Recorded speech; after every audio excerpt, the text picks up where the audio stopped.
wisdom, prudentia, justice, justitia, temperance, temperantia, courage. fortitudo. Applying ancient philosophy to modern life, this is the Sunday Stoic.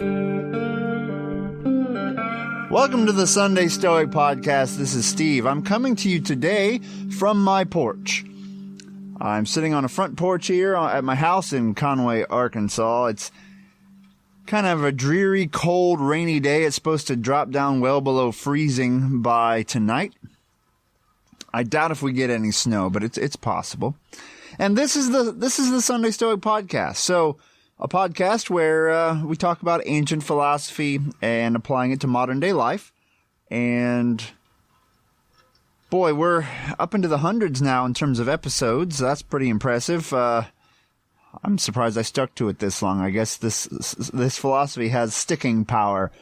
And what we're going to do today is continue our discussions of some of the progression of the Stoics. We started with Zeno and where he came from, and then we went on to some of the early Stoics, and now we're going to move on to the Middle Stoa. Talk about the Middle Stoa. Once again, there's not a lot of their writings that survive, at least none that I can find, right? And there are fragments here and there. But we're going to talk a little bit about who they were, a little bit about what they thought and how they were different from the previous Stoics. And then we're going to move on into the later Stoa, the ones that we've actually been reading from the most over the last couple of years since I started the podcast. Seneca, Musonius Rufus, Epictetus, and Marcus Aurelius. So don't mind any sounds you hear in the background. That's the wind, and occasional rain, and maybe a car going by. But I have a 2-year-old, and he's running around in the house right now. I'd like to record, and I feel that there's nothing quite as stoic as recording on a porch.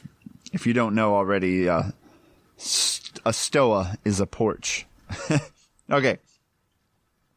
Now, before we jump into today's discussion over the Middle Stoa, I just thought I'd talk a little bit about what's going on in my world and the application of this philosophy to life. I've been doing more reading. I've been reading a few books and pondering Stoicism and how it fits in with other philosophies, wondering if I should be a bit more eclectic or whether to stick to kind of a more pure form of modern Stoicism. But more importantly, and less academically, I've been trying to apply Stoicism. So since the new year began, I have been keeping track of calorie intake a little more closely than I used to. I have a goal of reaching a certain weight, and I've talked about it before. And since I started this program, I've lost, I'm in the U.S., so I apologize for everyone else in the world who uses the more robust metric system. But I have lost about 7 pounds, I think. And hopefully I can continue. I have ups and downs, though. I look at the cheese drawer and say, I could use a nice chunk of cheese. Oh, what would hurt if I had another chunk of cheese? And then I have to write it down in my journal that I had desires for things that I really should have left as an indifferent, right? And I should have left alone. And so I've been kind of journaling a little more about my progress, both with the weight thing, but as just thinking about the day from a philosophical perspective as well. So I've been trying to practice the arts of desire and aversion in terms of eating, and I've been keeping a journal. I'm not good enough to keep one every day, but I've been keeping one mostly every day. So I've been doing pretty well at that. And then I've also cut way back on my alcohol consumption. I used to have a glass or two of wine about every day, or a beer, or a whiskey sour. I'm an equal opportunity ethanol consumer.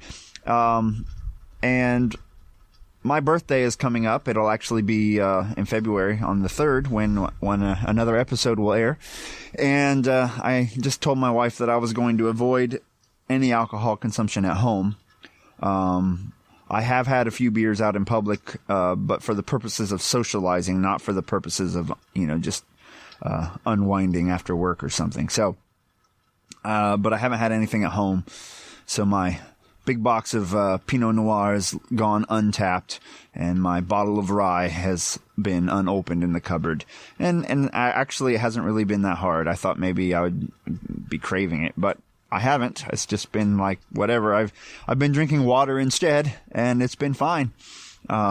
So it's kind of amazing. Things that I thought might be hard, but I just apply a little philosophy and a little bit of effort, and you can do it. Now, you might fail occasionally. I will fail occasionally, but then you just say, well, time to start again. You know, Epictetus talks about starting new habits and how about 30 days is, you know, like if you've done it for 30 days, then you've really made progress. So trying to overcome anger, if you keep track of how many days you go without getting angry, and once you've gotten that to 30, that means that anger probably has loosened its grip on your soul, and you're able to move on.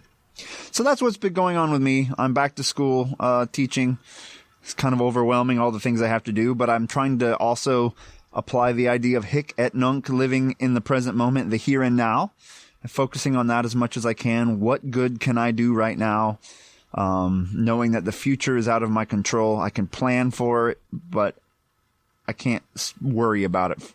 There's no point in worrying about it. We can live for the moment, and once the future gets here, we can deal with it using our power of reason. So there's no sense in getting too worked up about it. We can face it the same way we're facing the present. So that's what I've been up to. So we'll go back into the into the Sunday Stoic formal show here, where I talk about the Middle Stoa, but I will continue to do it in my informal style, of course. So here we go. The Middle Stoa. We're going to talk about, and once again, those hardcore actual academics out there and who know how to pronounce Greek names, forgive me, but Panateus and Posidonius, or Posidonius might be another way to say it. These are two of the Stoics from the Middle Stoa that we're going to talk about. So we had the early Stoa, that included Zeno, Cleanthes, Chrysippus, and others. And now we're going to skip ahead a little ways to around, let's just say about 180, 190 BC or BCE. At least we're gonna talk about a few dates around that time. So Panateus of Rhodes was a pupil. Speaking of which, Panateus of Rhodes, I should start calling myself Steve of Montezuma, because our family farm is close to a tiny little town called Montezuma, Ohio. So I could be Steve of Montezuma. That should be my Sunday Stoic name from now on. What do you think? Steve of Montezuma of the Sunday Stoic Podcast. Panateus of Rhodes was a pupil of Diogenes of Babylon and Antipater of Tarsus. So he had a couple of Stoic teachers, and he moved to Rome at some point to introduce and help to introduce Stoicism there around 185 to 110 BCE, before the Common Era. Around 129 BCE, he became the head of the Stoa. So the head of the school of Zeno, basically, in Athens, and he was the last official head of the school. So it was the Stoic school, and he was the last official head, and that was 129 BCE. Now, eventually, after Panateus, I guess the school kind of falls apart, but not the philosophy. The school itself is gone, but there are offshoots of that school that come and go, like Epictetus' school, for example. And what he did, he made Stoicism a little bit more eclectic. He added from other philosophies. One thing he did was he pursued physics a little bit more than logic, and that kind of separated him out from the early Stoa, pursuing the study of the world a little more, the study of physics, of how the world works, rather than logic. And he divided virtue into two parts, the theoretical and the practical. I guess I'm not real clear on this, not being a professional philosopher. Maybe he didn't really pursue the differences between wisdom, justice, etc. He just says there's theoretical and there's practical virtue. And he said the virtues are inseparable. They're all one. There's one virtue, essentially. They're all linked together. He rejected the idea of apatheia, which I haven't gone into in great depth, but apatheia, the calmness of the mind, the word where we get the word apathetic, which is, obviously a bit of a bastardization of the idea, but this calmness of the mind through not being injured by indifference in your life. And he thought that some pleasures were according to nature. So some pleasures were worth pursuing and according to nature, which might have been different from some more hardcore, more cynic Stoics. And another kind of interesting idea was that moral definition. So the Stoic school, remember, was really complicated. We touch on the ethics mostly, but they had definitions for everything and a complex way of looking at logic and ethics and and even grammar and everything else. And the way they defined morality was often from the perspective of what the sage would do, the wise person. And he thought that Stoic definitions should apply more to us, the person making progress, the prokopton, rather than from the perspective of the sage. And another thing about him that kind of makes him different from some Stoics is he doubted in the power of divination, the ability to determine what the gods want by signs and things. So, I don't have a lot about what he had to say, but why should we care about this guy? You can see that he looked at other philosophies and kind of borrowed from them and added them to Stoicism. He was the last head of the official school started by Zeno, and he tweaked it a bit to his own point of view. And then he introduced it to Rome, which is where it booms yet again. Stoicism takes off, especially among, the upper class, and becomes quite popular. And that's where the writings that we have today mostly come from. Now, one of Panateus' students is Posidonius, or Posidonius. And this guy is kind of an interesting guy. He's a polymath. This is a word I've never used before. So if it's a polymath, forgive me, but a polymath is someone who masters pretty much all of the sciences of the day, including and not just science, I guess, in the current way of current viewpoint, but astronomy, geography, history, philosophy, of course. And he thought philosophy was kind of the top one, and then math and all of these other sciences were subordinate to philosophy. And he's born in Syria, studies under Panateus, and apparently got into some heated debates with Stoics in the school. Kind of had a falling out with mainstream Stoicism, but still considered a Stoic. He became an ambassador to Rome and made powerful connections with the elite. And this allowed him to travel around the Roman Empire as well as outside the Roman Empire and pursue scientific studies. So he was big into studying nature. And he hypothesized, for example, that the moon and the tides were related. And he also came up with a not too far off estimation of the circumference of the earth. So he was big into physical sciences, something that we didn't see a lot of, especially in the later Stoics. His Stoic philosophy is heavily influenced by Plato and Aristotle. And in not being an intense philosopher, I don't know what subtle ways that might hold true, except to say that he thought the soul was more like that, the way that Plato described it, that there were like two sides to the soul, the rational and like the irrational. And he thought the passions were not the result of incorrect judgments, which is what the Stoics say, like ambition and jealousy and anger, are all the results of incorrect judgment. So having an impression and assenting to it when you shouldn't have, right? That's what we learn from Epictetus. He instead says he thinks, like Plato, that kind of irrational anger, all these other passions are part of the human soul. You can't get rid of them. They're part of who we are. So ethics was not about removing the passions, like the Stoics that we often read about claim, but more about how to control them. Maybe it's a more realistic viewpoint. We could have that argument. But the Stoic ethics was about dealing with passions, using reason and making reason your dominant faculty rather than allowing the passions to be your dominant faculty. So you strengthen your sense of reason in order to not let the passions run wild, but they're still there. And I've heard others talk about this. Donald Robertson, especially, talking about how it's possible that the Stoic school kind of split, and that followers of Posidonius here may have led to eventually Seneca may have been heavily influenced and kind of been in the camp of Posidonius, whereas Epictetus may have been more from a Cynic camp, because you see a little bit more eclecticism, a little bit more Plato perhaps creeping up in Seneca's writings, like the idea that maybe he hints at the idea that maybe there's an afterlife, or he wishes there was, which is more of a Platonic idea, I think.